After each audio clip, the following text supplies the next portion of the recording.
সকলকে জয় যিশু। শুভ সকাল বন্ধুরা। আজকের বাণী প্রবচন 17 অধ্যায়, পদ সংখ্যা 22। মনের প্রফুল্লতা স্বাস্থ্যকর ওষুধের মতো।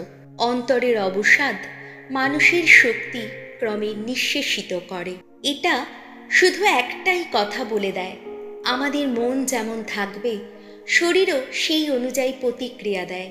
ঈশ্বর জানেন আনন্দই সুস্থতার মূল। তিনি চান আমরা তার মধ্যে থেকেই সুখ খুঁজে নিই, তাতে আমাদের মনও জেগে থাকবে আর শরীরও। প্রভুর মধ্যে থাকা আনন্দ শুধুই হাসাহাসি নয়, এটা এক ধরনের স্থায়ী শান্তি যা পরিস্থিতি যাই হোক মনকে ভেঙে যেতে দেয় না। তুমি হয়তো বাইরের দিক থেকে একদম ভেঙে পড়েছ, কিন্তু ভেতরে যদি প্রভুর আনন্দ থাকে তাহলে তুমি আবার উঠতে পারবে। কারণ সেই আনন্দ আসে বিশ্বাস থেকে, ঈশ্বরের আশ্বাস থেকে, তার সঙ্গে থাকা থেকে। প্রতিদিন অন্তত একবার প্রভুর কৃপা মনে করো। তুমি এখনো আছো, বেঁচে আছো, সেটা কিন্তু তাঁরই দয়াতে।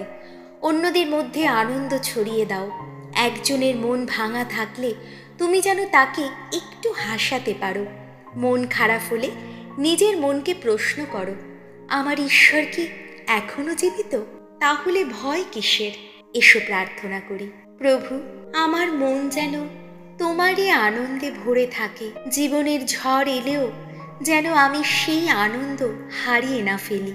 তুমি আমার ভিতরের শান্তি হও, তুমি আমার হাসির কারণ হও, আমার হাসির উৎস হও তুমি।